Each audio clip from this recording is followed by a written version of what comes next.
Hello everyone, स्वागत है आप सभी का एक बार फिर the civil point institute Indore में। आशा करता हूं आप सब बहुत अच्छे होंगे। सॉइल मैकेनिक हम कंटिन्यू करेंगे, ठीक है। और ये है चैप्टर नंबर 3। इससे पहले आपने 2 चैप्टर सॉइल मैकेनिक के पढ़ लिए हैं, ओके। और बता दूं, सॉइल मैकेनिक के इस चैप्टर का जो वेटेज है ना, आप किसी भी एग्जाम की तैयारी करिए, आप किसी एजे एग्जाम की तैयारी अगर कर रहे हैं तो ये चैप्टर आपको 1 से 2 नंबर 100% दे के जाएगा, ठीक है। मेरी गारंटी है, क्योंकि यहाँ से क्वेश्चन 100% बनेंगे आपके, ठीक है। चैप्टर का नाम है सॉइल क्लासिफिकेशन ऑफ सॉइल, ठीक है। क्लासिफिकेशन ऑफ सॉइल, सॉइल का वर्गीकरण।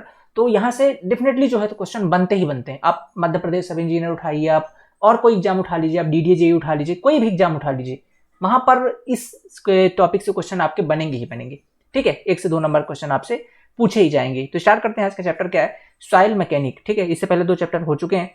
तो क्या पढ़ने वाले हैं अपन सॉइल मैकेनिक के अंदर? तीसरा चैप्टर है आपका क्लासिफिकेशन ऑफ सॉइल, ठीक है। क्लासिफिकेशन ऑफ सॉइल बहुत इंपॉर्टेंट चैप्टर है। क्लासिफिकेशन का मतलब क्या है? जैसे मान लीजिए होता ही है ना, हमें सिविल इंजीनियर सॉइल मैकेनिक के अंदर हम क्या करते हैं, सॉइल की 2 चीजें हमसे चाहिए होती हैं सॉइल से, ठीक है। क्या चाहिए होती है? Shear strength and bearing capacity. हमारा उद्देश्य यही है सॉइल से। तो हम ये सब निकालने के लिए क्या करते हैं, जाते हैं सॉइल सैंपल को लेते हैं, जहाँ पे अपना हमको स्ट्रक्चर बनाना होता है। मान लेता हूँ ये ग्राउंड सर्फेस है जहाँ पे हमें अपना स्ट्रक्चर खड़ा करना है। तो यहाँ से मैं क्या करूंगा, यहाँ से कुछ सॉइल में, ठीक है, डग आउट करके ले आऊंगा, ठीक है। यहाँ से मैं एक्सकावेट करके ले आऊंगा, कुछ सॉइल सैंपल में यहाँ से ले आऊंगा, ठीक है। अब ये जो मैंने सॉइल सैंपल लिया है, इसको कुछ ना कुछ तो नाम देना पड़ेगा, ठीक है।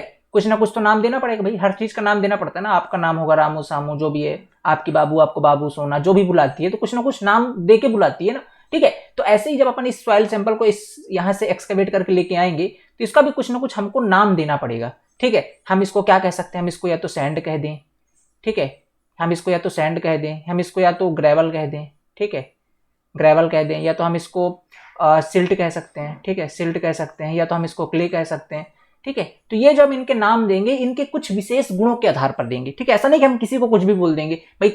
ग्रेवल अगर बोल रहे हैं तो ग्रेवल के जैसे उसके अंदर क्वालिटी होनी चाहिए। तो ऐसी कौन सी क्वालिटी देखी जाती है और किस बेसिस पर इसका नामकरण किया जाता है? तो कुल मिला के बात अगर कहूं तो इस चैप्टर के अंदर सॉइल का यही वर्गीकरण हम करने वाले हैं कि जब हम सॉइल सैंपल को सरफेस से निकालेंगे या ठीक है आपके ग्राउंड सरफेस से निकालेंगे तो उस सॉइल का नामकरण कैसे किया जाएगा, ठीक है। उस सॉइल को हम क्या कह के नाम से पुकारेंगे, तो उसके लिए ऐसा कौन सा क्लासिफिकेशन सिस्टम यूज करेंगे। जैसे मैंने यहाँ पे सॉइल सैंपल निकाला है तो इसको मैं क्या कह दूं, और ये कहने के लिए मैं कौन सा पैरामीटर यूज करूं, उन सब की बात आज करने वाले हैं इस चैप्टर के अंदर। बहुत इंटरेस्टिंग चैप्टर है, मजा आ जाएगा पढ़ने के बाद आपको, ठीक है। तो सॉइल मैकेनिक का ये तीसरा चैप्टर क्लासिफिकेशन ऑफ सॉइल। कुल मिलाकर के इस सॉइल को क्या नाम दूं? आपने ये सीरियल देखा होगा ना, इस प्यार को क्या नाम दूं, ये चैप्टर है इस सॉइल को क्या नाम दूं, ठीक है। तो स्टार्ट करते हैं। जैसे आपने देख रहे हो, आपके सामने एक पिक है, पिक के अंदर बहुत सारी सॉइल रखी हुई देख सकते हो। डिफरेंट टाइप की सॉइल्स होती हैं, इनके सबके अलग अलग नाम होंगे। इनके गुणों के आधार पर हम इसका वर्गीकरण करेंगे, शेप साइज के आधार पर वर्गीकरण करेंगे। ऐसे और कई सारे फिनोमिना होते हैं। तो स्टार्ट करते हैं लेक्चर, ठीक है। यहाँ पे देख रहे हैं पहला पॉइंट, यहाँ पे मैंने क्या लिखा हुआ है, after taking off soil sample from the field we have to give some name to this soil based on its property. हम सॉइल सैंपल को ग्राउंड से उठा के लाते हैं, फिर इसका कुछ नाम देते हैं इसकी प्रॉपर्टी के आधार पर, ठीक है। इसकी प्रॉपर्टी के आधार पर हम इसका कुछ नामकरण करते हैं, ठीक। इसकी प्रॉपर्टी के आधार पर हम इसका कुछ नामकरण करते हैं। Here we will use Indian standard soil classification system. तो यहां पर हम किसका यूज करेंगे? यहां पर ये नामकरण करने के लिए हम यूज करेंगे Indian standard soil classification system का, ठीक है। किसका यूज करेंगे भाई? कोई ना कोई तो हमको लेके चलना पड़ेगा ना। आप अगर देखते हो, आपका जब नामकरण होता है तो जो पंडित होता है ना, वो ग्रह तारे है ना, वो सारे यूज करते हैं अपना, ठीक है। वो जो उनके पास होता है पोथी पत्र अपना, ठीक है, उसका यूज करके वो प्रॉपर नामकरण करते हैं। वे देखते हैं कि राहु इतने डिग्री में है तो ये मतलब इस राशि में है, तो इस राशि के हिसाब से आ से नाम स्टार्ट होना चाहिए, बा से नाम स्टार्ट होना चाहिए। तो वो लोग भी अपना एक पत्र स्पेशली यूज करते हैं, ठीक है। तो वैसे ही हमारे लिए यहाँ पे क्या है, पोथी पत्र हमारे लिए जो भी कहेंगे, यहाँ पर होगा आपका Indian standard soil classification system, जिसको अपन शॉर्ट में क्या बोलते हैं, ISSC, ठीक है, ISSCS ये बोलते हैं अपन इसको, Indian standard soil classification system. इसका यूज करेंगे हम सॉइल को क्लासिफाई करने के लिए। थर्ड पॉइंट है आपका naming would be done and that naming would B conveyed everywhere. जो नामिंग हम यहां से करेंगे वो सभी जगह मान्य होगा, ठीक है। ये तीसरा पॉइंट कहता है। चौथा पॉइंट ये कि coarse grade are classified based on the sieve analysis, ठीक है। Coarse grade are classified based on the sieve analysis. अब देखिए 2 कैटेगरी यहां पर डिफाइन कर दिया। एक तो कोर्स ग्रेन अब क्या चीज हो गई, ठीक है, बताता हूं अभी। Coarse grain are classified based on sieve analysis, ठीक है। सीव एनालिसिस के आधार पर कोर्स ग्रेन को क्लासिफाई करेंगे, ठीक है। और और ग्रेन साइज डिस्ट्रीब्यूशन एनालिसिस, दोनों सेम चीज, या तो आप सीरीज एनालिसिस कर लीजिए या ग्रेन साइज डिस्ट्रीब्यूशन एनालिसिस कर लीजिए, ठीक है। उसके आधार पर हम वर्गीकरण करेंगे कोर्स ग्रेन का। And where fine grain soils are classified based on plasticity chart. और दूसरा पॉइंट यहाँ पे बोल रहा है कि जो फाइन ग्रेन सॉइल है इसका क्लासिफिकेशन करेंगे हम किसके बेस पर, प्लास्टिसिटी चार्ट के आधार पर। तो यहाँ पे कुछ टर्मिनोलॉजी जैसे कोर्स ग्रेन किसको बोलेंगे और फाइन ग्रेन किसको बोलेंगे। तो यहाँ पर मैं अगर आपको एक स्केल में समझा देता हूँ, एक स्केल बना के समझा देता हूँ, थोड़ा सा डिफरेंस है कोर्स ग्रेन और फाइन ग्रेन के बीच में, ठीक है। जैसा कि आप जानते हैं कोर्स मतलब थोड़ा सा बड़ा साइज होगा उसका, और फाइन मतलब थोड़ा सा छोटा साइज होगा। ये मान लेता हूं अगर एक स्केल है, हॉरिजॉन्टली स्केल मैंने यहाँ पे ले लिया है, ठीक है। इस स्केल के अंदर मैं बात करता हूं, एक मान लो यहाँ पे मैंने लकीर खींच दी है, और ये लकीर बताती है 75 माइक्रोन को। क्या बताती है? ये 75 माइक्रोन की साइज है। अगर 75 माइक्रोन की साइज से कम है कोई सॉइल पार्टिकल, इसकी साइज से कम है, तो ऐसी सॉइल को हम बोलेंगे कि ये आपका फाइन ग्रेन्ड सॉइल है, ठीक है। क्या है? फाइन ग्रेन सॉइल है। और अगर इससे बड़ी साइज का है, माने 75 माइक्रोन से जो सॉइल की साइज है, यानी कि सॉइल के पार्टिकल की साइज है, अगर वो बड़े हैं तो ऐसी सॉइल को हम लोग क्या बोलेंगे भाई साहब, वो आपकी कोर्स ग्रेन्ड सॉइल है, ठीक है। क्या है? आपकी कोर्स ग्रेन्ड सॉइल है, ओके। वो आपकी क्या है? कोर्स ग्रेन्ड सॉइल है। तो ये दो प्रकार की सॉइल आपको देखने को मिलेगी। और इस कोर्स ग्रेन्ड सॉइल का जो क्लासिफिकेशन हम करते हैं, ठीक है, ये कोर्स ग्रेन्ड सॉइल का जो क्लासिफिकेशन करते हैं किसके बेस पे करते हैं? सीव एनालिसिस। सीव एनालिसिस क्या होता है? कई सारे सीव होते हैं जिसको साइज का सीव मतलब चलनी, उसको अपन साइज के आधार पर लगा देते हैं। सबसे ऊपर अपना सॉइल सैंपल होता है, आपने देखा पिछले वाले लेक्चर्स के अंदर, ऐसे कुछ मान लो सबसे बड़ी सीव है, फिर उससे छोटी सीव, फिर उससे छोटी सीव, ऐसे करके अपन क्रमागत सीव लगा देते हैं। यहाँ पे अपना सॉइल सैंपल डालते हैं, ठीक है। और फिर हर एक सॉइल का एक डायमीटर फिक्स होता है, भाई इतने साइज का सॉइल है, जितने जैसे मान लो अपन ने सॉइल सैंपल लिया 10 kg, 10 तो नहीं ले सकते, बहुत उतना बड़ा चलनी नहीं होती, मान लो 1 kg लिया मैंने, ठीक है। लेट सपोज कितना लिया है? 1 kg लिया। अब 1 kg में सॉइल सैंपल यहाँ पे डालूंगा, यहाँ पे मान लो डाल दिया मैंने। अब इसको मैं सेक करूंगा, ठीक है, सेक मतलब हिलाऊंगा, ठीक है, ऐसे सेक करूंगा। सेक करने के बाद देखूंगा कि यहां से लेकर जितने भी सीव इनके अंदर कितना सैंपल रिटेन्ड है। तो देख लूंगा भैया पहले वाले के अंदर 200 ग्राम है, इसमें 100 ग्राम है, ऐसे ऐसे करके फिर उसका अपन साइज निकाल देंगे कि इस पूरी सॉइल के अंदर जो 10 ग्राम या कि 4.75 ग्राम पर किस साइज पर इतना सॉइल रिटेन है, तो इसकी साइज इतनी होगी, परसेंटेज पर फिर उस अपन डिवाइड कर लेंगे। पिछले वाले लेक्चर्स के अंदर इसको पढ़ा भी होता। तो ये तो आपका क्या होता है? ये आपका होता है सीव एनालिसिस, जिसको अपन grain size distribution. Grain size का मतलब समझते हो क्या होता है? इसमें अगर डाउट आ रहा हो तो ग्रेन साइज डिस्ट्रीब्यूशन का मतलब ये है कि उसके हर एक पार्टिकल का डिस्ट्रीब्यूशन करते हैं। हर एक पार्टिकल में समझ रहे, क्योंकि थोड़ी साइज बड़ी होती है तो अलग अलग पार्टिकल की साइज निकाल सकते हैं। देखो यहाँ पे मैं इसको डिवाइड कर दूंगा कि 4.75 mm का पार्टिकल वाला साइज है, इसमें मैं कर दूंगा कि ये उससे छोटा वाला पार्टिकल साइज है, ये 200 mm का है, या सॉरी ये मान लेता हूँ ये 2 mm का है, फिर ये 1 mm का है, फिर ये 75 माइक्रोन का है, ऐसे में डिवाइड कर दूंगा। मैंने एक एक पार्टिकल की साइज में डिवाइड कर रहा हूँ, इसलिए उसको बोलते हैं ग्रेन साइज एनालिसिस या ग्रेन साइज डिस्ट्रीब्यूशन एनालिसिस, ठीक है। यहाँ तक डाउट क्लियर हो गया ना? तो ये अपन किसका करते हैं? कोर्स ग्रेन का। बात आती है फाइन ग्रेन का। तो फाइन ग्रेन का क्लासिफिकेशन करने के लिए हम यूज करेंगे किसका? प्लास्टिसिटी चार्ट का। अभी प्लास्टिसिटी चार्ट क्या है समझते हैं अभी आगे, ठीक है, थोड़ा सब्र रखिएगा।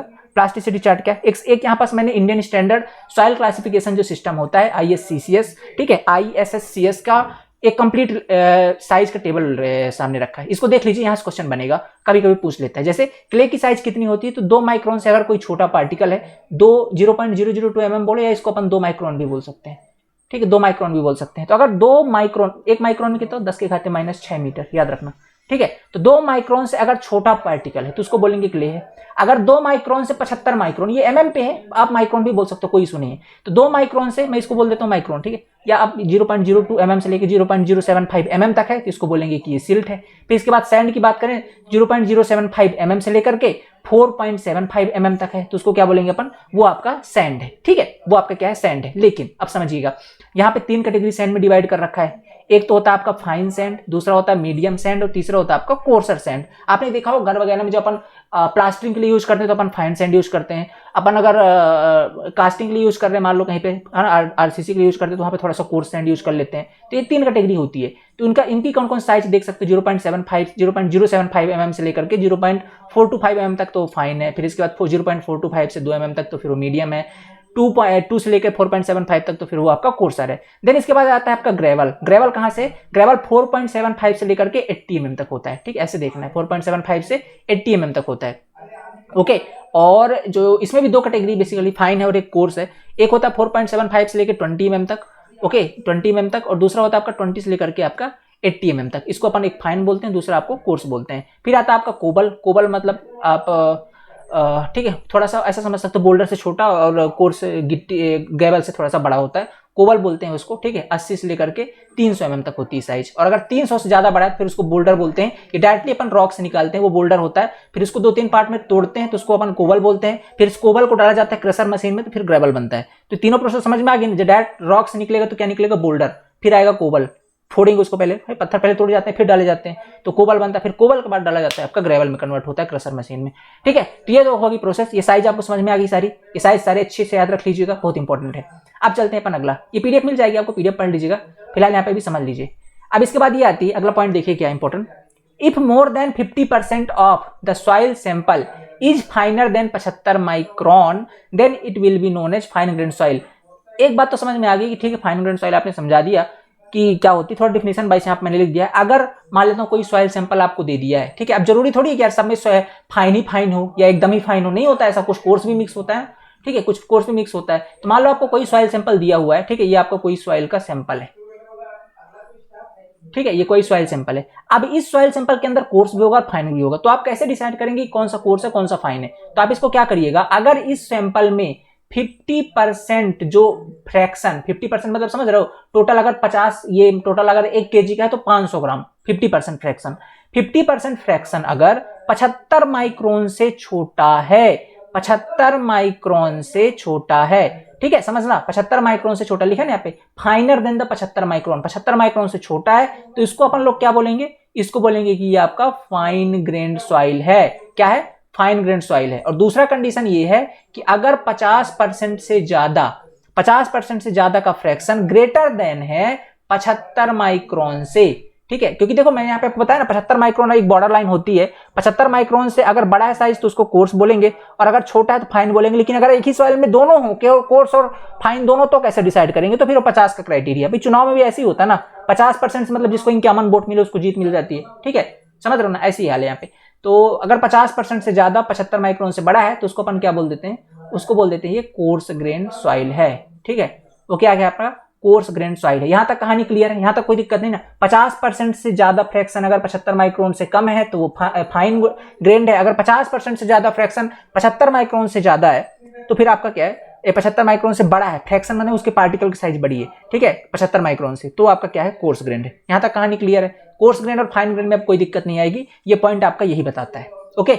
अब दूसरी बात आती है, सर ठीक है कोर्स और ग्रेन तो समझ में आ गया, कोर्स को भी अपन जनरली 2 पार्ट में बांटते हैं, एक तो आपका ग्रेवल वाला पार्ट होता है, दूसरा आपका सैंड। वैसे तो ये कोबल वगैरह भी सब आते हैं, बट जनरली जो हम यूज करते हैं अपन एज ए सिविल इंजीनियरिंग में, कंस्ट्रक्शन वर्क में, वो यही जनरली 2 होते हैं, ठीक है। तो अपन इनकी बात करते हैं। तो कोर्स के अंदर जनरली अपन ग्रेवल और सैंड की बात करते हैं। इनको डिफिनेशन वाइज कैसे डिसाइड करेंगे कि किसको ग्रेवल बोलेंगे सरकार और आप किसको बोलेंगे कि वो आपका सैंड है, ठीक है। तो देखिए पहला पॉइंट यहाँ पे ये बताता है, इफ मोर देन 50%, अगर 50% से ज्यादा of the coarse fraction, total coarse fraction का 50% से ज्यादा पास हो रहा है 80 mm से और रिटेन्ड हो रहा है 4.75 mm पर, देन सीप पर 4.75 mm की सीप पर, तो सॉइल को बोलेंगे कि आपका ग्रेवल है। नहीं समझे, समझ आते हैं। ये लेट मान लेता हूं कि ये आपका एक सीप है जो कि 80 mm का है। कितने का है ये, 80 mm का है। और इसके नीचे मैंने दूसरी सीप लगा दी है, ये लो, कितने का है ये मैंने लगा दिया है 4.75 mm का, ठीक है, 4.75 mm का, क्योंकि ग्रेवल की साइज इसी के बीच होती है ना, इसलिए मैंने इसको रखा है। अब मान लो आपने यहाँ पे कोई सॉइल सैंपल डाला है, ठीक है, चलो कलर चेंज करके दिखाता हूँ। ये ठीक है, ये हो गया आपका सॉइल सैंपल, ठीक है, ये आपका सॉइल सैंपल है। अब आपने यहाँ पे सॉइल सैंपल डाला, ठीक है। अब अगर इस सॉइल सैंपल का वेट लेट सपोज 1 kg है, 1 kg कितना, 1 kg है। अगर इसका 50% से अधिक, मान लो 600 ग्राम, 600 ग्राम इससे पास होके यहाँ पे आ गया, इसमें पहले डाला उसके जस्ट नीचे लगा रखा था इसको, तो मान लो 600 ग्राम यहाँ पे आ गया, ये सॉइल सैंपल यहाँ पे पास कर गया, ठीक है, यहाँ पे पास कर गया। कितने ग्राम पास किया ये मान लेता हूँ 600 ग्राम पास किया, मैंने 50% ज्यादा है ना भाई, 1 kg का 50% पर 500 ग्राम, तो 600 ग्राम पास हो रहा है, मैंने ज्यादा है। और ठीक है, और रिटेन कहां पे कर जाए, 4.75 mm पे, मतलब इससे पास अब ना हो, इस पे एकदम फिक्स हो जाए, इससे अब पास नहीं होगा, नीचे नहीं जाएगा, इतने पर ही रहेगा। तो ऐसी को क्या बोलते हैं अपन, इसी को अपन बोलते हैं ग्रेवल। माने 50% ज़्यादा पास हो जाए और इस 4.75 mm पे रिटेन्ड हो जाए, इसको क्या बोलेंगे अपन, ग्रेवल बोलेंगे। क्या बोलेंगे सर इसको, ये ग्रेवल बोलेंगे। ठीक है, यहाँ तक कहानी क्लियर है। और अगर सेम चीज यहाँ पे देखा जाए, दूसरा वाला क्या है कि 4.75 mm सीब से 50% पास हो जाए और 75 माइक्रोन की सीब में रिटेन्ड हो जाए, तो कहानी इसकी तो समझ में आ गई। सेम कहानी बनेगी आपकी किसकी, सेम कहानी बनेगी आपकी सैंड वाली की, बस उसमें एक अंतर होगा कि सीब की साइज चेंज होगी। ये यहाँ पे बनाऊँ, चलो थोड़ा नीचे बनाता हूँ, जगह होनी चाहिए ना समझाने के लिए। ये और ये, ठीक है, ये आपका कितना है 4.75 का है और जस्ट उसके नीचे अपन ने लगा रखा है 75 माइक्रोन का। तो आई थिंक समझ में भी आ गया होगा। यहाँ पे मैंने कोई सॉइल सैंपल लिया है, वही 1 kg का सॉइल सैंपल है, 50% पास होगा, 50% ज़्यादा मैंने 600 ग्राम मैंने पास कर दिया है। यहाँ पे आ गया, यहाँ पे आके टपक गया। अब ये 75 माइक्रोन से पास नहीं होगा, 75 माइक्रोन से यहाँ से पास होगा लेकिन 75 माइक्रोन से पास नहीं होगा। मैंने 1 kg का 500 ग्राम मैंने 50% पास हो गया 4.75 mm से, लेकिन 75 माइक्रोन के सीप से रिटेंड हो गया। तो ऐसी सॉइल को क्या बोलेंगे अपन, ऐसी सॉइल को बोलेंगे सैंड। तो दोनों की परिभाषाएं समझ में आ गई। एक बार रिपीटिशन देख लीजिए। अगर 50% कोर्स फ्रैक्शन 80 mm की सीब से पास हो जाता है और 4.75 में रिटेन हो जाता है तो ऐसी सॉइल को बोलते हैं सरकार वो आपका ग्रेवल है। और अगर वही सॉइल उसी का सॉइल का 50% पार्ट 4.75 mm सीब से पास हो जाता है लेकिन 75 माइक्रोन की सीब में रिटेन्ड हो जाता है तो ऐसी सॉइल को बोलेंगे कि वो आपका सैंड है। यहां तक कहानी सही है, कोई दिक्कत नहीं ना। अब आगे चलें, चलिए अगला यहाँ पे क्या लिखा है, सिल्ट। ठीक है, अब सिल्ट की क्या डिफिनेशन होगी, देखिए it passes from 75 micron sieve. ठीक है, ये इस क्या है सिल्ट, सिल्ट आप जानते हैं 75 माइक्रोन से छोटा होता है, वो आप किसके अंदर आ गए अपन, फाइन ग्रेन कैटेगरी के अंदर। तो it passes from 75 micron sieve and identified by the behaviour.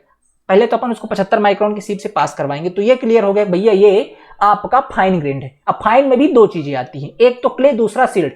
उसके लिए क्या करेंगे, उसके लिए उसका बिहेवियर देखेंगे। Such that it is slightly plastic, ये थोड़ी बहुत प्लास्टिक होगा, स्लाइटली, बहुत ज्यादा प्लास्टिक हो गया तो फिर वो क्ले हो जाएगा, तो होगा स्लाइटली प्लास्टिक और नॉन प्लास्टिक हो सकता है, नॉन प्लास्टिक भी हो, इररिस्पेक्टिव ऑफ मॉइस्चर कंटेंट। किसकी उपस्थिति में, मॉइस्चर कंटेंट की उपस्थिति में, पानी उसके अंदर उपस्थित होगा तब। ठीक है, and indicate no strength when air dried, और जब आप इसको हवा की उपस्थिति में सुखा दोगे, ठीक है, तो ये बिल्कुल भी निग्लिजिबल स्ट्रेंथ शो करेगा, इसके अंदर बिल्कुल भी स्ट्रेंथ नहीं होगी। तो अगर ऐसी प्रॉपर्टी शो कर जाए तो समझ लीजिएगा सरकार कि वो आपका सिल्ट है। क्या समझना है आपको, कि वो आपका सिल्ट है, मतलब 75 माइक्रोन से पास होगा। दूसरा क्या है, दूसरा कि उसका जो बिहेवियर चेक करना है, माने हल्का प्लास्टिक हो या कि नॉन प्लास्टिक हो। ठीक है, अब प्लास्टिक मतलब समझते हो क्या होता है, प्लास्टिक वो चीज होती है जिसको आप मॉइस्चर कंटेंट यानी पानी डाल करके 3 mm के थ्रेड बना सकते हो और उसमें दरारें ना पड़े, ये प्लास्टिसिटी गुण है। और अगर ऐसा गुण है तो वो होगा प्लास्टिक सॉइल, और अगर नहीं है तो नॉन प्लास्टिक। तो इसके अंदर मतलब थोड़ी बहुत प्लास्टिसिटी होगी, बहुत ज्यादा नहीं, या इसको नॉन प्लास्टिक भी कह सकते हैं। किसके रिस्पेक्ट में, मॉइस्चर कंटेंट के रिस्पेक्ट में। एंड इंडिकेट नो स्ट्रेंथ, ठीक है, एंड ठीक है, indicate no strength when air dried. ठीक है, जब हवा में इसको सुखाएंगे तो बिल्कुल भी स्ट्रेंथ शो नहीं करेगा। ठीक है, बिल्कुल भी स्ट्रेंथ जो है तो शो नहीं करेगा। ओके, क्या हुआ, स्ट्रेंथ जो है तो आपको शो नहीं करेगा। यहां तक कहानी क्लियर है, ये हो गया। आगे चलें क्या, ये आपको समझ में आ गया। क्ले क्या होता है, क्ले क्या है, it passes through 2 micron, just second,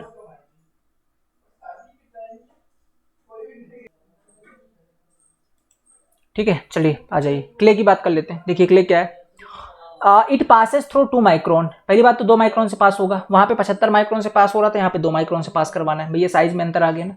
ठीक है, and identified by the behaviour such that it is plastic with in a certain range of moisture content.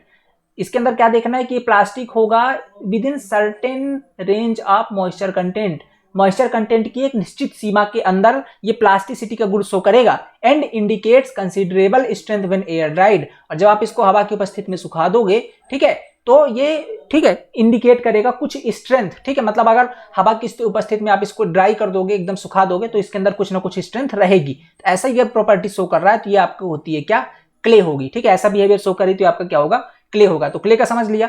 ठीक है, इसके बाद देखिए organic soil, it has got organic matter which are in various stages of decomposition. Organic soil क्या होती है, जिसके अंदर ऑर्गेनिक मैटर्स होते हैं। ऑर्गेनिक मैटर किनको कहते हैं, जिनका डिकम्पोजिशन बैक्टीरिया के द्वारा किया जा सकता है, जैसे सब्जियों के छिलके, पेड़ पौधे के छिलके। अगर ऐसे प्रकार के मटेरियल पाए जा रहे हैं सॉइल के अंदर, तो ऐसी सॉइल को बोलते हैं ऑर्गेनिक सॉइल, जिनका अलग अलग स्टेज के अंदर डिकम्पोजिशन होता है। ठीक है, तो ये होता है आपका ऑर्गेनिक सॉइल। क्लियर हो गया, जिसके अंदर ऑर्गेनिक मैटर प्रेजेंट हो। पीट क्या होता है? It has got organic matters which are in various stages of decomposition. ठीक है, इसके अंदर पीट और ये ऑर्गेनिक, देखो ऑर्गेनिक सॉइल और पीट में एक डिफरेंस है, समझिए। इसके अंदर क्या है? It has got organic matter which are in various stage of decomposition. ठीक है, और peat it has got organic matter. ठीक है, इसके अंदर भी सेम ही चीज लिख दिया, वाह। ठीक है, ये भी देखो, इसमें मैं इसको कट करके थोड़ा सा डिफिनेशन इसकी सही कर देता हूँ। ठीक है, इसको मैं थोड़ा सा कट करके डिफिनेशन सही कर देता हूँ, सेम चीज टाइप हो गई। देखो इसके अंदर क्या है? इट इज ऑल्सो अ, ठीक है, it is also a organic type of soil. ठीक है, ऑर्गेनिक टाइप ऑफ सॉइल। ठीक है, ये भी एक प्रकार का ऑर्गेनिक टाइप का सॉइल होता है जो फिब्रस एंड स्पंजी होता है। ठीक है, विच is fibrous and spongy. Fibrous मतलब समझते हो क्या होता है? फाइब्रस का मतलब ये है कि आप उसको हाथ से ऐसे तोड़ सकते हो, चुटकियों से, अपने फिंगर से, ठीक है, फिस्ट से दबा के कर सकते हो, अलग अलग हो जाएगा, चूरा बन जाएगा। Fibrous and spongy. ठीक है, स्पंजी। ठीक है, it is also a organic, ठीक है, it is also a organic type of soil which is fibrous and spongy. ये होता है आपका पीट, एक प्रकार का ऑर्गेनिक सॉइल जो फाइब्रस एंड स्पंजी होता है। ओके, इसके बाद देख लेते some important prefix and suffix. अब देखो, जब हम लोग इसका क्लासिफिकेशन करते हैं ना, तो कुछ सफिक्स और प्रीफिक्स यूज करते हैं। अब सफिक्स और प्रीफिक्स मतलब नहीं समझते, उपसर्ग प्रत्यय ऐसे समझो। जैसे लेट सपोज, ठीक है, लेट सपोज कोई नाम है नरेंद्र मोदी। ठीक है, नरेंद्र मोदी। वैसे तो मैं मोदी जी को सपने में भी मोदी जी ही बोलता हूँ। ठीक है, देखो अभी मेरे मुंह से मोदी जी ही निकला, भैया अंदर से पता नहीं किस बात का सम्मान निकलता है मोदी जी के लिए। खैर चलो भैया, बढ़िया है, नरेंद्र मोदी। ठीक है, तो देखो नरेंद्र मोदी का जो नरेंद्र है ना, ये क्या है आपका? ये सफिक्स है। ये क्या है आपका? सफिक्स है। और ये वाला क्या है? मोदी आपका, मोदी आपका प्रीफिक्स है। ठीक है, क्या है? प्रीफिक्स। मतलब जो पहले आएगा वो सफिक्स कहलाएगा। ठीक है, सॉरी मैंने गलत बता दिया एक्चुअली में। ठीक है, थोड़ी सी मैंने गलत उल्टा बता दिए। ठीक है, उल्टा बता दिए, जस्ट सेकंड। हाँ, जो पहले आएगा, ठीक है, वो आपका प्रीफिक्स होगा। प्री मैंने पहला, ठीक है, समझ लेना। जो पहले आएगा प्रीफिक्स होगा, जो बाद में आएगा क्या होगा? सफिक्स होगा। ठीक है, जो बाद में आएगा क्या होगा? सफिक्स होगा। ओके, तो जैसे मोदी क्या है? सफिक्स है, और नरेंद्र क्या है? प्रीफिक्स है। तो हमेशा डबल नेमिंग होती है इसके केस में। ठीक है, डबल नेमिंग होती है। ऐसा नहीं कि अपन उसको क्या बोल देंगे कि सॉइल है सिर्फ सॉइल ही है, या कि ये ग्रेवल तो ग्रेवल ही। उसमें भी दो तीन कैटेगरीज होती हैं। ग्रेवल है तो कौन सा ग्रेवल है? पुअरली ग्रेडेड है कि वेल ग्रेडेड है? ठीक है, तो इसकी भी कैटेगरी होती है। तो वो कैटेगरी अपन यहाँ पे अब देखने वाले हैं। ओके, वो कैटेगरी अपन यहाँ पे अब देखने वाले हैं। ठीक है, चलिए, वो कौन कौन सी होती है, प्रीफिक्स और सफिक्स कौन से? जैसे ग्रेवल के लिए हम प्रीफिक्स क्या यूज करेंगे? मतलब जो पहला वर्ड होगा ग्रेवल के लिए उसको जी, तो अपन ग्रेवल को डिनोट करेंगे जी से। लेकिन अगर वो वेल ग्रेडेड है तो हम उसको लगा देंगे भैया वो डब्लू। तो डब्लू क्या लगा दिया अपन ने? सफिक्स लगा दिया। भैया वेल ग्रेडेड भी है ना, तो सफिक्स हो जाएगा डब्लू। ओके, अगर वो पुअरली ग्रेडेड है तो पी लगा देंगे। ठीक है, क्या लगा देंगे? पी लगा देंगे। अगर वो सिल्टी है तो एम लगा देंगे। अगर क्लेई है तो अपन सी लगा देंगे। कुल मिला के ये है कि अगर वो ग्रेवल आपका या तो वेल ग्रेडेड होगा, या तो पुअरली ग्रेडेड होगा, या तो सिल्टी होगा, या क्लेई होगा। ठीक है, समझ रहे हो ना? ये चार में से कोई होगा। तो आपका जो सफिक्स यूज करेंगे, सॉरी जो प्रीफिक्स यूज करेंगे वो तो जी होगा, लेकिन जो उनके साथ सफिक्स होंगे वो डब्ल्यू, पी, एम, सी, इनमें से कोई ना कोई होगा। कैसे डिसाइड करेंगे वो तो भी बताऊंगा। आप बस इनको समझ लो कि अगर सिल्टी है तो एम लगाना है, क्लेई है तो सी लगाना है, वेल ग्रेडेड तो डब्ल्यू लगाना है, पुअरली है तो पी लगाना है। ऐसी बात करता हूं अगर सैंड की, सैंड के लिए अपन जो प्रीफिक्स यूज करेंगे वो तो एस होगा, पर इसके साथ वही चीज होगी जो अपन ने ग्रेवल के अंदर देखा, जो सफिक्स होंगे। ठीक है, वो आपके कौन कौन से होंगे? वेल ग्रेडेड के लिए डब्ल्यू होगा, पुअरली के लिए पी होगा, सिल्टी के लिए एम होगा, और क्लेई के लिए आपका सी होगा। अगर बात करते हैं सिल्ट में, तो सिल्ट को अपन डिनोट करते हैं एम से। सिल्ट को डिनोट करते हैं एम से। अब इसमें भी सिल्ट के अंदर दो क्राइटेरिया आती है। एक, ठीक है, लिक्विड लिमिट अगर 50% से कम है, एल मतलब लिक्विड लिमिट। लिक्विड लिमिट अगर 50% से कम है और लिक्विड लिमिट अगर 50% से अधिक है, तो अगर लिक्विड लिमिट की वैल्यू 50% से कम है तो उसको बोलेंगे लो कंप्रेसिबिलिटी ऑफ सिल्ट। क्या बोलेंगे? लो कंप्रेसी। एल मतलब होता है लो कंप्रेसिबिलिटी ऑफ सिल्ट। तो यहाँ पे एमएल मतलब क्या है? एम मतलब सिल्ट, और एम मतलब सिल्ट, और लो मतलब एल मतलब लो कंप्रेसिबिलिटी। तो अगर एमएल लिखा है मैंने लो कंप्रेसिबिलिटी ऑफ सिल्ट। ठीक है, और अगर 50% से ज्यादा है लिक्विड लिमिट, भैया पानी की मात्रा जहां ज्यादा तो कंप्रेसिबिलिटी बढ़ गई।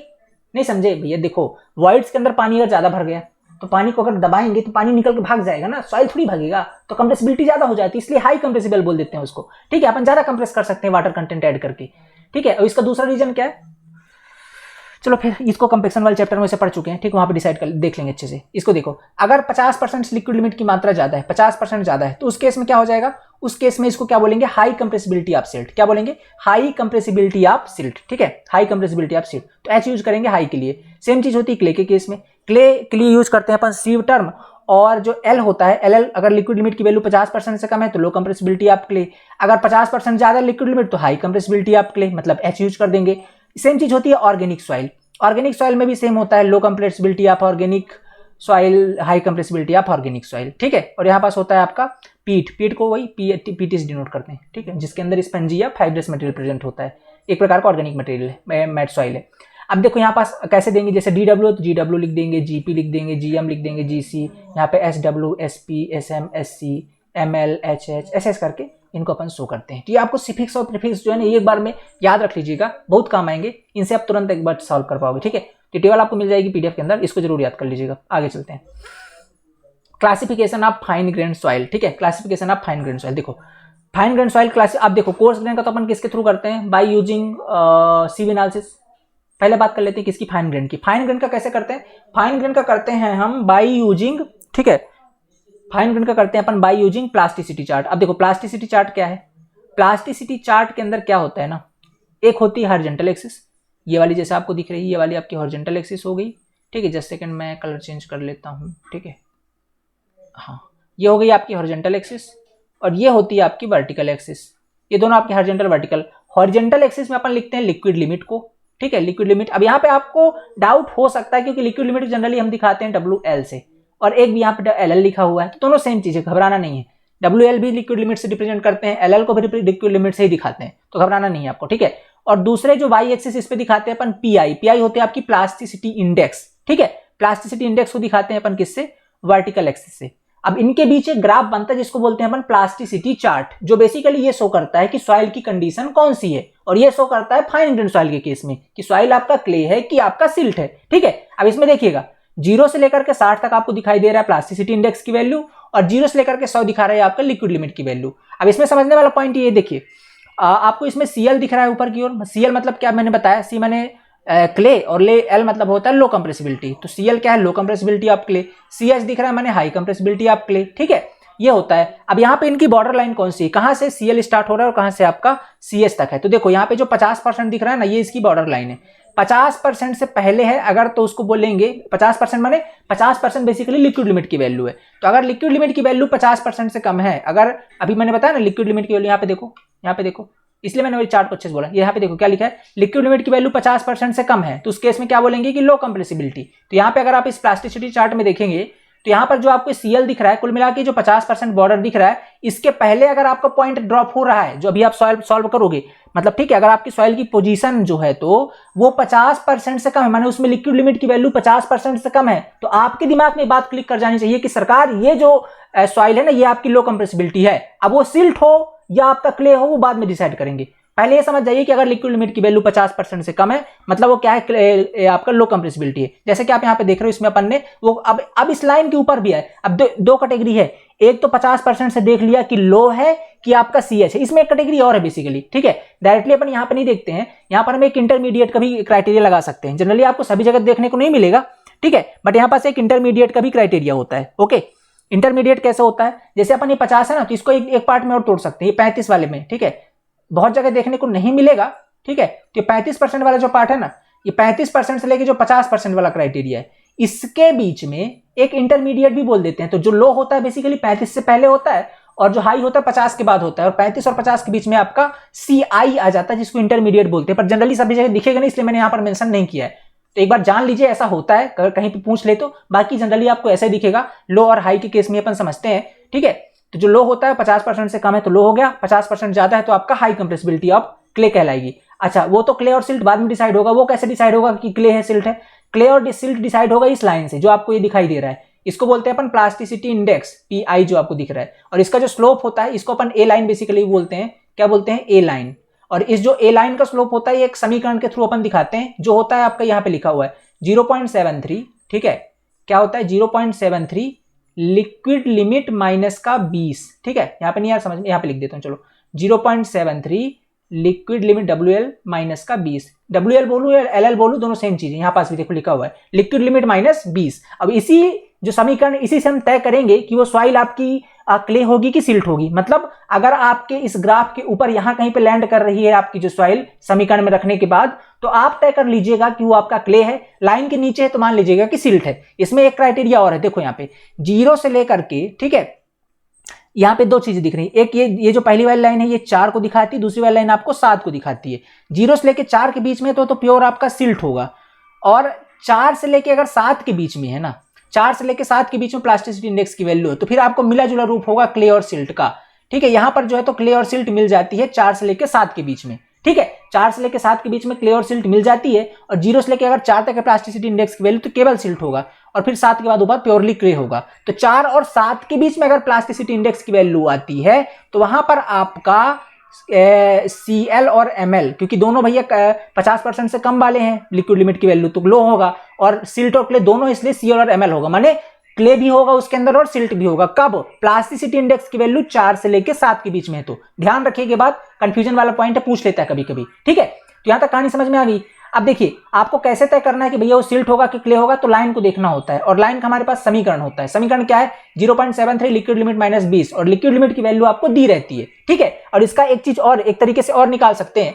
बेसिकली प्लास्टिसिटी जो इंडेक्स होता है ये क्या होता है? लिक्विड लिमिट माइनस का प्लास्टिक लिमिट, एक तरीके का ये भी होता है। तो इस तरीके से भी देखेंगे, ठीक है, इस तरीके से भी देखेंगे। एक्चुअल में सॉइल आपको पता चलेगा इस तरीके से कहां पर है और इस तरीके में कहां पे लाई करे। दोनों को कंपेयर करके देखेंगे कि सॉइल आपका ऊपर है कि नीचे है। अगर नीचे है तो सिल्ट बोलेंगे, ऊपर है तो क्ले बोलेंगे। और लिक्विड लिमिट को देखेंगे, देखो समझ लो मेरी बात को, इन दोनों समीकरणों से तय कर देंगे कि सॉइल ऊपर है कि नीचे है। ऊपर नीचे माने सिल्ट है कि क्ले है, ये कंफर्म हो गई बात। दूसरे पॉइंट पे आएंगे और देख लेंगे लिक्विड लिमिट को कि ये कितने परसेंट है। ये 50 से ज्यादा है तो हाई कंप्रेसिबिलिटी है, तो M के बगल में अगर सिल्ट होगा तो H चिपका देंगे, और अगर क्ले होगा तो H चिपका देंगे, माने हाई कंप्रेसिबिलिटी आप क्ले, ठीक है। और अगर 50% से कम होगा आपका क्ले लिक्विड लिमिट, तो अपन उसको L चिपका देंगे बगल में। मतलब लिक्विड लिमिट अगर 50% से कम है तो C के बगल में L माने लो कंप्रेसिबिलिटी ऑफ क्ले, और M के बगल में L यानी लो कंप्रेसिबिलिटी ऑफ सिल्ट, ठीक है। इस तरीके से तो ये हो गई आपकी कंप्लीट ओवरव्यू ऑफ किसका? प्लास्टिसिटी चार्ट का। इसी के अकॉर्डिंग अपन सारा कुछ बनाने वाले हैं, तो इसको बहुत अच्छे से समझ लीजिए एक बार। कोई डाउट होता है आता है अगर आपको तो जरूर पूछिएगा, ठीक है। इससे ये बहुत जरूरी चीज है। अब चलते हैं आगे थोड़ा सा। देखो अब ये तो अपन बात कर रहे थे किसकी? फाइन ग्रेन सॉइल की। अब कोर्स ग्रेन सॉइल का कैसे करते हैं? तो classification of coarse grain soil using sieve analysis और डिस्ट्रीब्यूशन या ग्रेन साइज एनालिसिस, ये अपन ने कई बार पढ़ भी रखा है, ठीक है। ये इस तरीके से करते हैं। अब स्टार्ट करते हैं अपना कौन सा क्लासिफिकेशन सिस्टम। अब कैसे क्लासिफाई करेंगे? तो बेसिकली अपन पूरे सॉइल क्लासिफिकेशन सिस्टम को अकॉर्डिंग टू ISSCS माने Indian standard soil classification system 3 case में डिवाइड करते हैं in the basis of present of fine grain soil. कुल मिला के बात ये है कि अभी अपन डिवाइड कर रहे हैं किसको? कोर्स ग्रेन सॉइल को, ठीक है। अब कोर्स ग्रेन सॉइल के अंदर भी कई प्रकार के फाइन्स प्रेजेंट होते हैं, तो उन फाइन्स के आधार पर हम 3 केस बना लेते हैं। किसके बना लेते हैं? 3 case. The classification of coarse grain soil is done under 3 cases such as. नहीं समझे ना? चलो देखो, क्ले जो फाइन एकदम प्योरली फाइन ग्रेन होता है ना, उसको समझना बहुत आसान है। केवल अपन प्लास्टिसिटी चार्ट देख के बता सकते हैं ना भैया। आपके पास आपको लिक्विड लिमिट पता चल जाए, वो हम निकाल सकते हैं। आपने पिछले वाले चैप्टर में पढ़ लिया लिक्विड लिमिट कैसे फाइंड कर सकते हैं। बहुत सारी मेथड होती है, कैसा ग्रांडे है और कई सारी रूल जिससे आप लिक्विड लिमिट निकाल सकते हो, तो उसमें तो कोई दिक्कत ही नहीं है, लिक्विड लिमिट निकाल लोगे आप। दूसरी चीज, आप इस समीकरण से पता कर सकते हो कि क्ले है कि सिल्ट है, और लिक्विड लिमिट पता कर लिए बता सकते हो भैया ये तो हाई कंप्रेसिबल क्ले है या लो कंप्रेसिबल है, हाई कंप्रेसिबल सिल्ट है या लो कंप्रेसिबल। तो सिल्ट फाइन का तो काम खत्म हो गया। बात किसकी है? बात है सिर्फ कोर्स ग्रेन की, और कोर्स ग्रेन का करते हैं बाय यूजिंग डिस्ट्रीब्यूशन एनालिसिस, या जिसको अपन ग्रेन साइज एनालिसिस बोलते हैं, ठीक है। और इस ग्रेन साइज एनालिसिस को, अब देखो अपन मान लो प्योरली कोर्स ग्रेन सॉइल लेते हैं।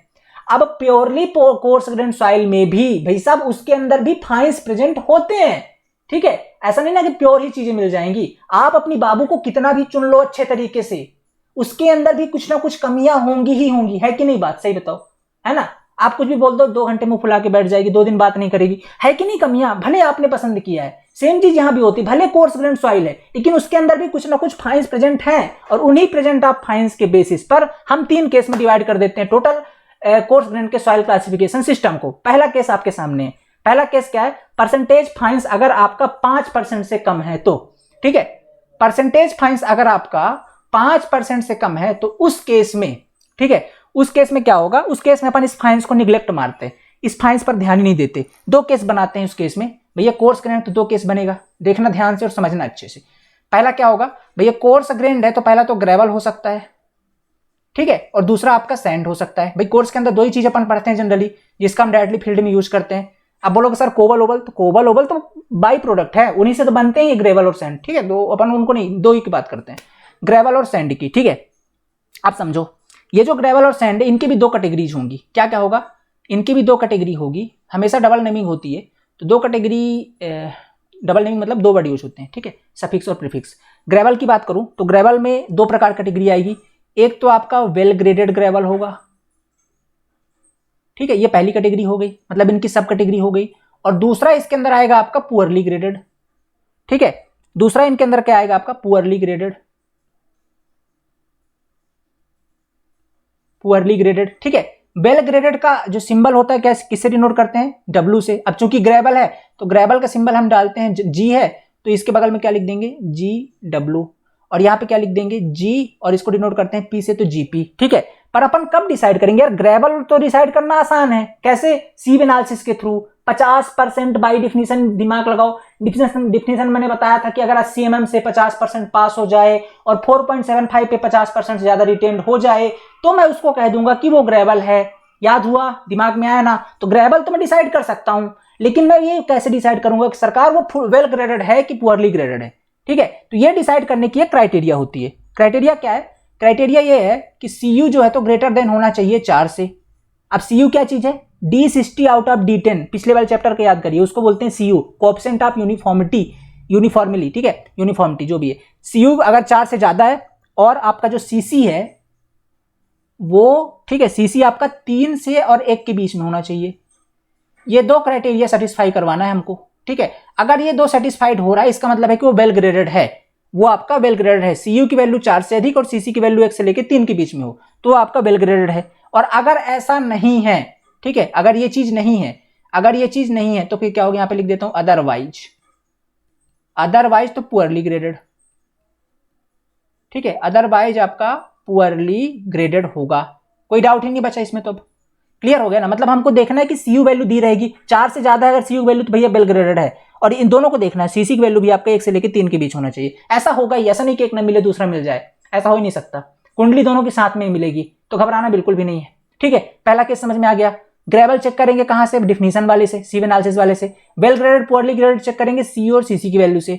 सीयू क्या होता है, सीयू होता है आपका D60 आउट ऑफ D10, ठीक है, और सीसी क्या होता है आपका, सीसी होता है आपका D30 का होल स्क्वायर आउट ऑफ, याद रखना इनको, बहुत इंपॉर्टेंट है, D30 का whole square out of D10 into D60, ठीक है, ये होते हैं। अब D60 क्या है, अब इनके बारे में तो पिछले चैप्टर में अच्छे से पढ़ लिया ना, तो इन पे डाउट नहीं होना चाहिए, ठीक है, ये होते हैं। ये समझ में आ गया ना, वेल ग्रेडेड का केस समझ में आ गया, ग्रेवल का सब कुछ समझ में आ गया। अब चलते हैं सैंड पे। देखो सैंड में भी दो केस बने होंगे, सेम सैंड में भी दो केस बनेंगे, एक यहाँ पे बना देते हैं और दूसरा यहाँ बना देते हैं। वही सैंड में वेल ग्रेडेड सैंड, पहला तो इसके भी सब्सिडरी बनेगी वेल ग्रेडेड, और दूसरा यहाँ पर ही बनेगा पुअरली ग्रेडेड, सॉरी ये पुअरली होगा ना, पुअरली ग्रेडेड, ठीक है, वेल ग्रेडेड और पुअरली ग्रेडेड। इसके लिए भी डब्ल्यू, इसको किससे डिनोट करते हैं अपन, इसका जो प्रीफिक्स होता है एस होता है और इनका सफिक्स डब्ल्यू होता है, डब्ल्यू का, तो अगर वेल ग्रेडेड होगा तो एस डब्ल्यू से डिनोट करेंगे, और अगर पुअरली होगा तो इसको एस पी से डिनोट करेंगे, ठीक है। अब देखो एस डब्ल्यू, डब्ल्यू कब बोलेंगे इसको, तो यहाँ पर भी सी और सीसी को देखना पड़ेगा, और सी यू सी सी कितना होता है सैंड के लिए, तो ये सी यू की जो वैल्यू होती है ग्रेटर देन 6 होनी चाहिए, यहाँ पे ध्यान दीजिएगा, यहाँ पे 6, और जो सी सी की वैल्यू है वो सेम होनी चाहिए 1 से लेके 3 के बीच में, 1 से लेके 3 के बीच में, ठीक है। सीसी की वैल्यू तो 1 से लेके 3 के बीच में होनी चाहिए, और सीयू की वैल्यू 6, यहाँ पे सीयू की वैल्यू 4 से अधिक होनी चाहिए, यहाँ पे सीयू की वैल्यू 6 से अधिक होनी चाहिए सैंड के केस में, ठीक है। और यहाँ पे मैं लिख देता हूँ अदरवाइज, अगर ऐसा नहीं है तो फिर तो वो पुअरली ग्रेडेड है, अदरवाइज पुअरली ग्रेडेड। कहानी सही है, कोई दिक्कत नहीं ना, यहां तक सही है। तो ये बात आ गई आपके पहले वाले केस की। पहले वाले केस में बस इतना ही डिसाइड कर लेंगे आप, अब इतने में तो समझ में आ ही जाएगा, ये दोनों चेक करोगे बता दोगे अच्छा ये बात है, मतलब एस डब्ल्यू है, है ना। तो इसमें सिंगल नामिंग होती है किस केस में, परसेंटेज फाइन्स अगर 5% से कम है, फाइन्स मतलब लेस देन 75%, 75 माइक्रोन के जो पार्टिकल है उसको फाइन बोल रहे हैं अपन, ठीक है। और अगर उनकी मात्रा 5% से कम है, बोले सर कैसे पता चलेगा, सब्र करो दिखाता हूं मैं भी, ठीक है, कोई न्यूमेरिकल करवाऊंगा, बाकी ये समझ में आ जाएगा, दिया रहेगा उसमें, ठीक है, फाइन्स दिया रहेगा। तो केस फर्स्ट समझ में आ गया। अब चलते हैं केस 3 पे। क्या बात कर रहे हो सर, आप तो सीधे छलांग मार गए, 2 कहां गया, बात करेंगे, पहले 3 की सुन लो, ठीक है, दूसरे स्टेप पर भी आएंगे। इसमें क्या है, परसेंटेज फाइन अगर लेस देन कैसे हो गया यार, ये लेस नहीं है बाबू, ये ग्रेटर देन है, ठीक है, ये गलत बना हुआ है, ये ग्रेटर देन है, ये ग्रेटर देन है, ठीक है, ये इसको आप ग्रेटर देन मानो, रुको यहाँ पे बना देता हूँ मैं, ये ग्रेटर देन है, ठीक है। अगर परसेंटेज फाइन्स ग्रेटर देन 12% है, मैंने 12% से ज्यादा है, इस बार आपका फाइन ज्यादा है, तो अब इग्नोर नहीं कर सकते, ठीक है। अब पानी सर से ऊपर चला जा चुका है, ठीक है, अब आप इग्नोर नहीं कर सकते हो, तो इस केस में आपको फाइन को भी एक नाम देना पड़ेगा। आप जब नेमिंग करोगे तो फाइन का भी इंक्लूड करेंगे। तो इस केस में क्या होता है, fines are plotted below a line, then naming would be done GM और एसएम। अब समझो, होगा तो कोर्स, समझ लो ना, कोर्स में क्या होगा, या तो ग्रेवल या तो सैंड, माने जी या तो यस। अब यहां पे सिल्ट आ रहा है, तो सिल्ट में भी 2 केस, या तो क्ले या तो सिल्ट, या तो क्ले या तो सिल्ट, समझ रहे हो ना, फाइन सारा माने सिल्ट होगा या तो क्ले होगा। अगर आपका फाइन ए लाइन के ऊपर है, देखो क्या लिखा है, प्लॉटेड बिलो ए लाइन माने नीचे है, तो क्या बोलेंगे, the naming would be done GM, यानी कि सिल्टी ग्रेवल, लिखा ना यहाँ पे सिल्टी ग्रेवल, और एसएम या सिल्टी सैंड। अगर सैंड होगा तो सिल्टी सैंड बोलेंगे, अगर ग्रेवल होगा तो सिल्टी ग्रेवल बोलेंगे। और दूसरा समझो, if fines are plotted above a line, अगर जो आपका फाइन है वो ए लाइन के ऊपर जा रहा है, नहीं समझे, अरे यार अभी तो बनाया था प्लास्टिसिटी चार्ट, इधर आपका लिक्विड लिमिट, इधर साइड आपका प्लास्टिसिटी इंडेक्स, ठीक है, और यहां से जा रही थी ए लाइन, ठीक है, क्या है आपकी ए लाइन, ओके। और ये ए लाइन जो है, तो ठीक है, ए लाइन क्या बताती है कि भैया ये प्लास्टिक आपका ऊपर वाला क्या होगा, ऊपर वाला अपन क्या होता है, क्ले होता है, नीचे वाला आपका सिल्ट होता है। कहां से जाती है लाइन, 20% से, 20% लिक्विड लिमिट से, और यहाँ पे होता है 50% लिक्विड लिमिट। इधर है तो लो मानेंगे, इधर है तो हाई मानेंगे, ठीक है, और क्राइटेरिया समझ में आ रहा है ना। हाँ, अभी इसका समीकरण पता है क्या होता है, इसका समीकरण पता है 0.7, फटाफट बताओ क्या होता है, 0.7 लिक्विड लिमिट माइनस 20, ठीक है, लिक्विड लिमिट माइनस 20, इस समीकरण में लगाएंगे और यहां से पता कर लेंगे। तो अगर इसके ऊपर है तो क्ले, नीचे है तो सिल्ट, बस यही देखना है। और क्या, सैंड होगा तो सैंड लगा, सैंड सिल्टी सैंड, ग्रेवल होगा तो सिल्टी ग्रेवल, ठीक है, इस तरीके से लगा देना है। समझ में आ गई ना कहानी।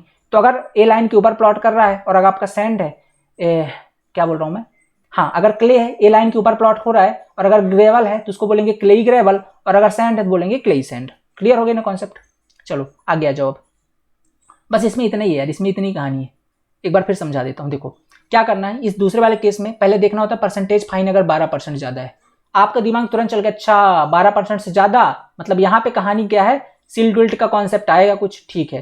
तो 12% ज्यादा, पहले यही डिसाइड करो कि अरे पहले ग्रेवल एक सैंड है, कैसे, वही डिफिनीशन वाले कॉन्सेप्ट से देख लो। 80 में से पास हो रहा है, 4.7 पर रिटेन हो रहा है, या 4.7 से पास होके 75 पर रिटेन हो रहा है, तो 50% ज्यादा पास होके 50% ज्यादा किस पे रिटेन हो रहा है। अगर सैंड है तो सैंड, ग्रेवल है तो ग्रेवल, वहां से कहानी सही है।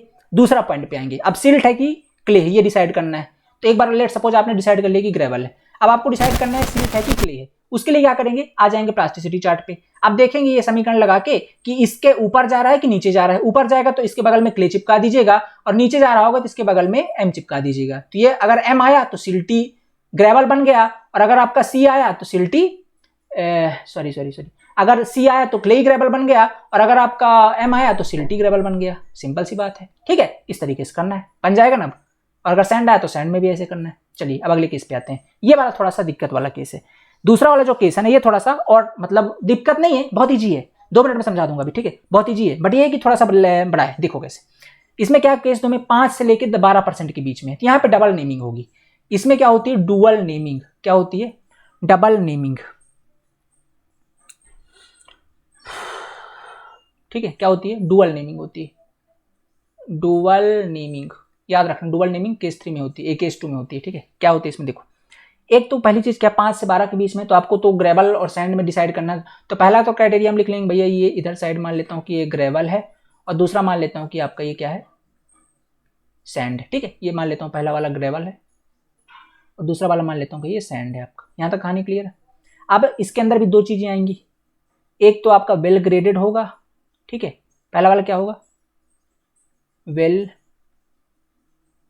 ग्रेडेड होगा, और दूसरा क्या हो सकता है, दूसरा हो सकता है कि पुअरली ग्रेडेड होगा, ये दो क्राइटेरिया बनेंगे ना पहले तो, और सेम कहानी इसमें भी सेट होगी।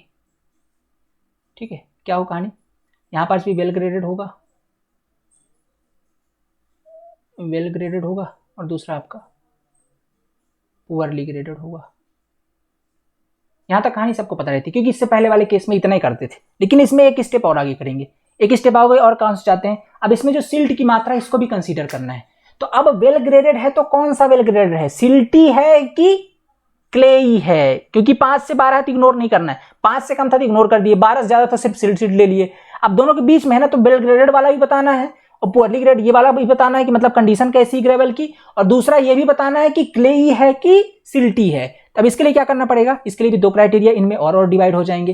देखो यहाँ पे थोड़ा कलर चेंज करके बताता हूँ, थोड़ा सा दो क्राइटेरिया और डिवाइड हो जाएगा। कैसे, ये वेल ग्रेड भी डिवाइड हो जाएगा, किसमें, वेल ग्रेड को किससे डिनोट करेंगे अपन, GW से, और इसको डिनोट करेंगे अपन किससे, GP से। ठीक है, और इसको भी अपन दो पार्ट में डिवाइड करेंगे ऐसे। ये क्या होगा आपका, वेल ग्रेडेड है तो सिल्टी ग्रेवल है। ठीक है, वेल ग्रेडेड सिल्टी ग्रेवल बोलेंगे। ठीक है, वेल ग्रेडेड को मैं GW बोल दूं क्या, अब समझ जाना, लिखने की जगह नहीं। ठीक है, वेल ग्रेडेड मतलब GW, और सिल्टी ग्रेवल, सिल्टी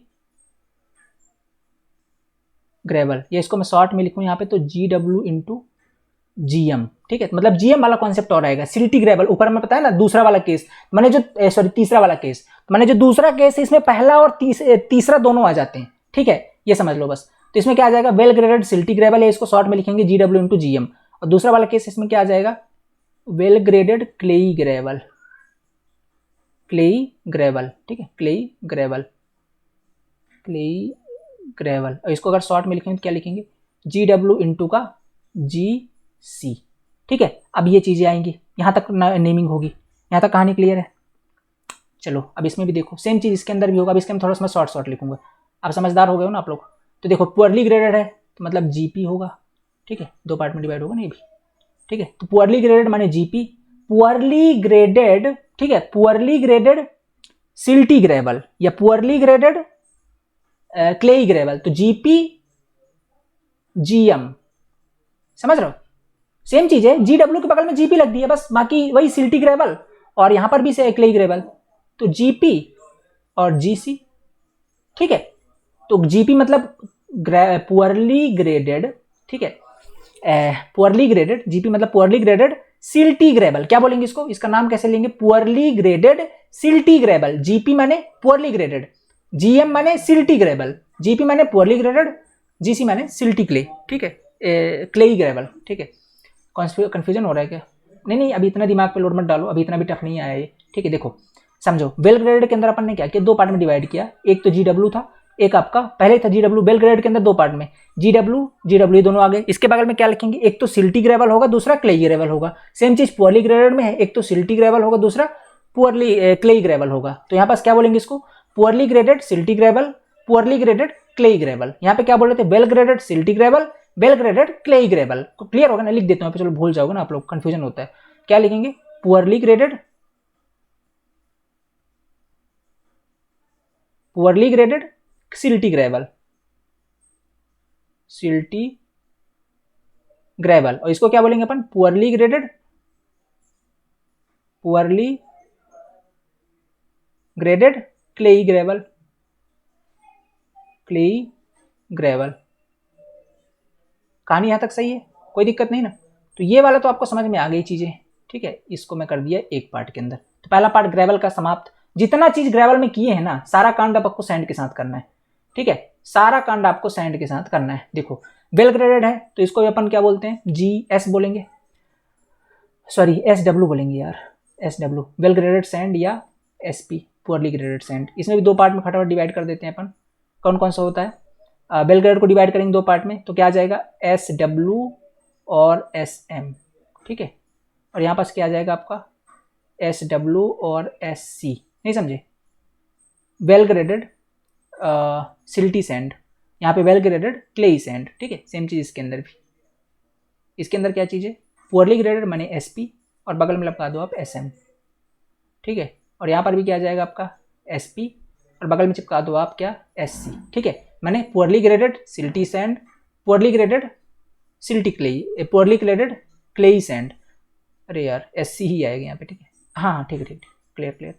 देखो well graded silty sand, well graded clayey sand, poorly graded silty sand, poorly graded clayey sand, ठीक है। लिख देता हूँ, चलो एक कन्फ्यूजन एक आध लिख देता हूँ, ठीक है, भूल जाता है ना नाम इसका।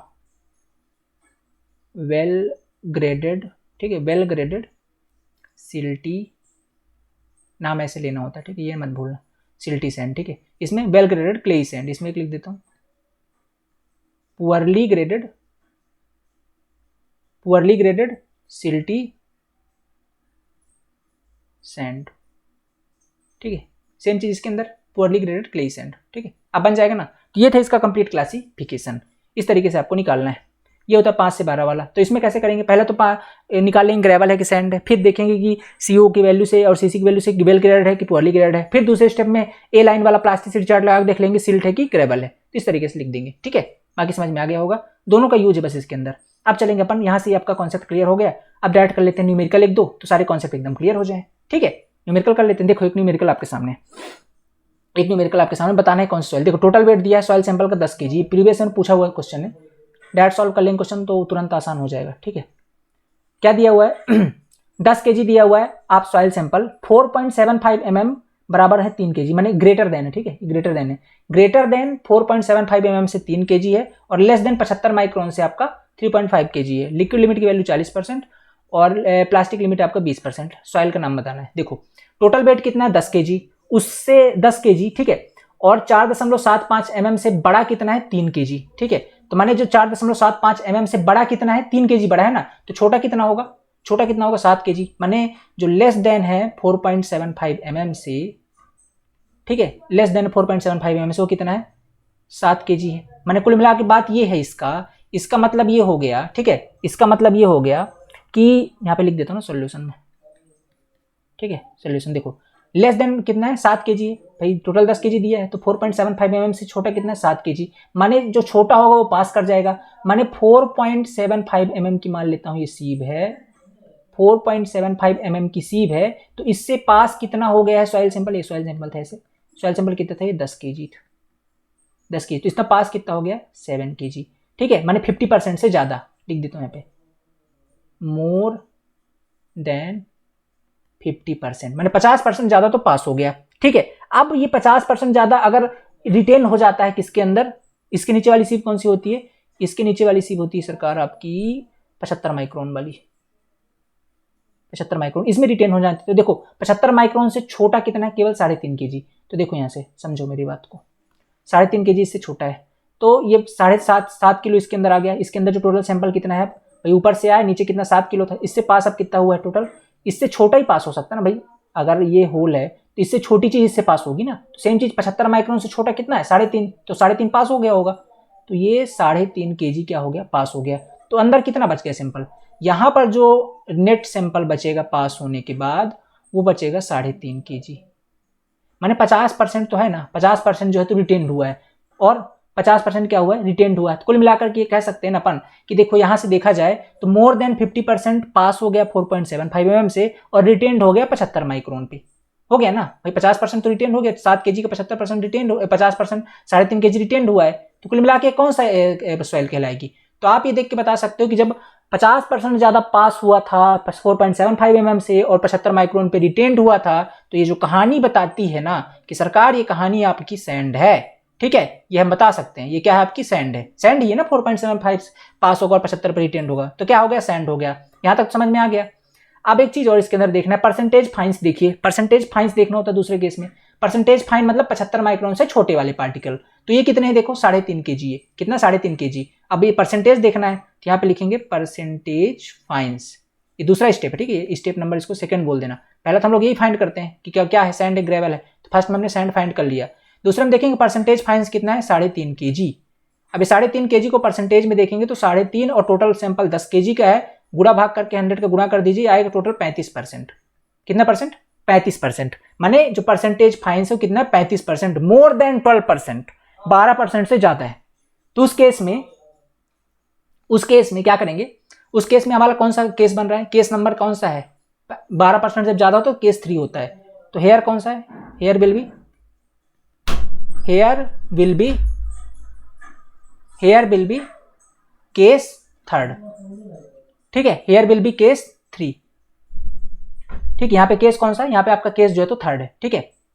केस आपका कौन सा है, केस आपका थर्ड है, ओके। अब जब केस थर्ड होता है तो उसके केस में कैसी नेमिंग होती है, वहां पे आपको एक चीज तो आपका ग्रेवल और सैंड बताना होता है, दूसरा ये बताना है कि सिल्ट है कि क्ले है, ये चीज बतानी होती है ना। अब देखो उस केस में क्या करना है, आपको क्या करना होगा, प्लास्टिसिटी चार्ट देखना होगा क्ले और सिल्ट के लिए। तो गो, यहाँ पे सेकंड स्टेप लिखेंगे, गो फॉर प्लास्टिसिटी चार्ट। बस 10 मिनट लगेंगे। हाँ, 2 न्यूमेरिकल और बचे हैं, खत्म कर देते इस वीडियो में। 8:30 से आपकी क्लास ना, अभी तो 8 बजे और 8:30 से करिए, अभी चलने दीजिए इसको, ठीक। चलिए देखिए, तो क्या है, here will be the case कौन सा आपका 3 केस है, ठीक है, केस थर्ड है आपका, ठीक है। अब देखो go for plasticity chart, plasticity chart में जाना है, थोड़ा फटाफट करेंगे, ठीक है, दूसरे क्लास का टाइम हो रहा है।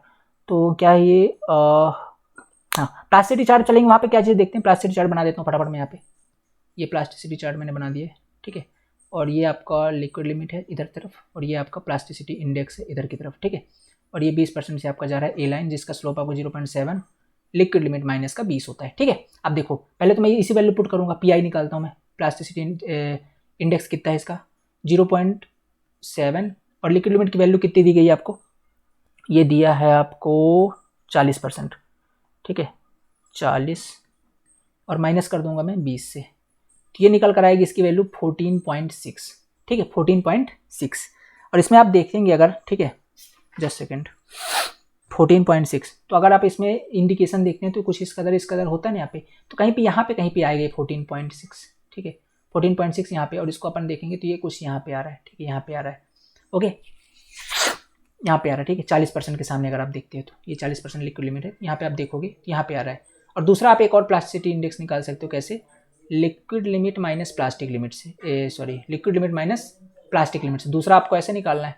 तो liquid limit minus plastic limit रखेंगे, तो लिक्विड लिमिट की वैल्यू 40 है और प्लास्टिक लिमिट की वैल्यू 20 है, डायरेक्ट घटाएंगे तो आ जाएगा 20। अब इस 20 को देखो इस 14 के रिस्पेक्ट में कहाँ पे, 14 यहाँ पे तो 20 ऊपर होगा, माने ये कहीं यहाँ पे रिस्पेक्ट कर रहा होगा, 20 वाली वैल्यू कहीं यहाँ पे होगा। कुल मिला के बात ये है कि जो आपका प्लास्टिसिटी इंडेक्स है, सॉरी जो सॉइल है आपका कहाँ पे लॉ कर रही है, ये आपका कर रही है इस लाइन के ऊपर, एबव है, देख रहे हो ना, यहाँ पे लाई इस 14 के रिस्पेक्ट में, यहाँ पे मतलब ऊपर लाई कर रही है, और ऊपर होता है आपका क्ले वाला पार्ट। क्या है आपका, क्ले वाला पार्ट, ठीक है। कहानी क्लियर है ना, तो आपको समझ में आ गया कि क्ले है, और उससे पहले समझ में आ गया था क्या था, सैंड था।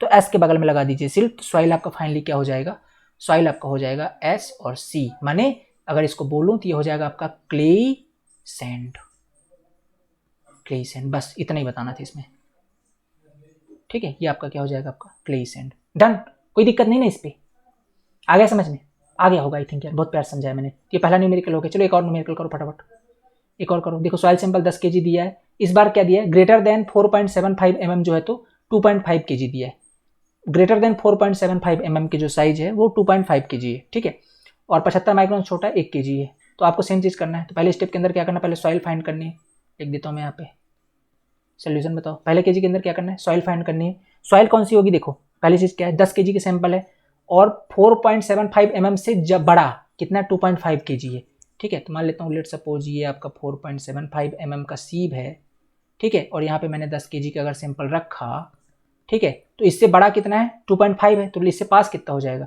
छोटा वाला पास हो जाएगा सारा, तो 7.5 kg पास हो गया है ना, माने मोर देन 50% पास हो गया ना, ये देखो मोर देन 50% क्या हो गया आपका, पास हो गया, ठीक है, मोर देन 50% आपका क्या हो गया, पास हो गया, ठीक है। अब देखो मोर देन 50% पास हो गया, अब 75 माइक्रोन से छोटा, 75 माइक्रोन मतलब ये वाली सीट कौन सी है आपकी, 75 माइक्रोन की है, इससे छोटा कितना है 1 kg है, तो मैंने इससे पास कितना होगा इधर साइड, ओनली 1 kg होगा, ठीक है। अब देखो बीचों बीच कितना मटेरियल बच गया, 6.5 kg, 6.5 kg 75 माइक्रोन के मतलब टोटल सैंपल का 50% से ज़्यादा है, जो कि 4.75 से रिटेन हुआ है, ए पास हुआ है, और 75 माइक्रोन पे रिटेन हुआ है, तो केस कौन सा बनेगा, ये सैंड का केस, नहीं समझे। देखो क्या देखते हैं, 50% ज़्यादा 4.75 mm से पास हो जाए तो 7.5 kg 50% ज़्यादा पास हो गया, और वही 50% से ज़्यादा रिटेंट हो जाए 75 माइक्रोन पे, तो 6.5 kg रिटेंट हो रहा है, भाई 1 kg पास हो रहा है ना, तो 6.5 रिटेंट हो रहा है, ये वाला पार्ट, ये रिटेंट कितना है 6.5, ये आपका 6.5 kg बचा ना भाई 1 kg पास होने के बाद, तो 6.5 रिटेंट हो रहा है, तो टोटल नेट कितना बन रहा है, ये सैंड का केस बन रहा है, ठीक है। किसका है, सैंड का केस है। अब दूसरा क्या देखना है आपको, दूसरा देखना है कि इसमें परसेंटेज, वो जो क्या बोलते हैं अपना, वो है परसेंटेज फाइन। पहला केस समझ में आ गया, ये पहला स्टेप हो गया। सेकेंड स्टेप के अंदर देखो क्या है, सेकेंड स्टेप के अंदर परसेंटेज फाइन्स। परसेंटेज फाइन्स कितना है टोटल, 10%, 1 kg ना, 1 kg माने 1/10 गुणे का 100 करिए, टोटल कितने परसेंट आ रहा है, 10% आ रहा है परसेंटेज फाइन्स। मतलब 5 से लेके 12 के बीच में डबल नेमिंग होगी, केस नंबर 2। ठीक है, केस नंबर कौन सा है, 2 नंबर। ठीक है, केस 2 है आपका। तो इस केस में देखिए, पहली चीज तो आपको ये फाइंड करनी है कि ये CU की वैल्यू 8 दी हुई है और CC की वैल्यू 2 दी है। CU की वैल्यू 8 6 से ज्यादा है भाई, सैंड के केस में वेल ग्रेडेड फाइंड करना ना पहले भाई, डबल नेमिंग होनी है इस बार। तो इस केस में देखना है कि जो CU है वो ग्रेटर देन 6 है और CC की वैल्यू लेस देन 3 और ग्रेटर देन 1 है। मैंने 1 से यहां पे लिख दिया, चलो गड़बड़ हो गई, जस्ट सेकेंड। CU की वैल्यू ग्रेटर देन 6 और CC की जो वैल्यू है वो लेस देन 3 और ग्रेटर देन 1 है। तो इस केस में क्या होता है, ये आपका क्या है, वेल ग्रेडेड कहलाता है। और सेम चीज यहाँ पर भी देखो, CU की वैल्यू 8 दी है ना यहाँ पे और इसकी वैल्यू 2 दी हुई है, तो मतलब ये कौन सा केस है, वेल ग्रेडेड। तो पहला समझ में आ गया कि पहला क्या है आपका, SW वेल ग्रेडेड सैंड है। यहाँ तक कहानी क्लियर है। अब दूसरा देख लेते हैं प्लास्टिसिटी चार्ट का कि फाइन्स कितना है, परसेंटेज फाइन्स कितना है, 10% तो देखना पड़ेगा। लिक्विड लिमिट की वैल्यू 40 है और वही 20%, सेम चीज जैसा पिछले वाले में था। वही प्लास्टिसिटी चार्ट बनाएंगे और देखेंगे। ठीक है, तो आप आंकड़ा लगा सकते हो, पिछले वाले में भी क्ले आया था, इस बारे में भी क्ले आ जाएगा, देख लो। ठीक है, ये आप बना दोगे 20% पे, यहाँ पे लिक्विड लिमिट और यहाँ बना दो प्लास्टिसिटी इंडेक्स। ठीक है, और ये आपकी ए लाइन का स्लोप कितना होता है 0.7, लिक्विड लिमिट माइनस का 20, ये आपका प्लास्टिसिटी इंडेक्स फर्स्ट हो जाता है और इसकी वैल्यू निकल कर आती है 14.6, यहाँ पे आएगा कहीं पे, पिछले वाले में वीडियो देख लिया था ना, यहाँ पे ये था 40%। ठीक है, और दूसरा वाला जब अपन निकालेंगे प्लास्टिसिटी इंडेक्स, करेंगे लिक्विड लिमिट माइनस का प्लास्टिक लिमिट, माइनस का W20 नहीं होगा, माइनस का प्लास्टिक लिमिट। ठीक है, माइनस का प्लास्टिक लिमिट। तो इसको अगर अपन सॉल्व करते हैं तो निकल कर आएगा 20 और 20 होगा इसके ऊपर, माने बनेगा कौन सा, क्ले का केस है। कौन सा है, क्ले का केस। ठीक है, क्ले का केस है। तो अब इसमें लगा देंगे, SW समझ में आ गया था, SC और लगा देंगे। ठीक है, तो फाइनली जो आपकी सॉइल क्या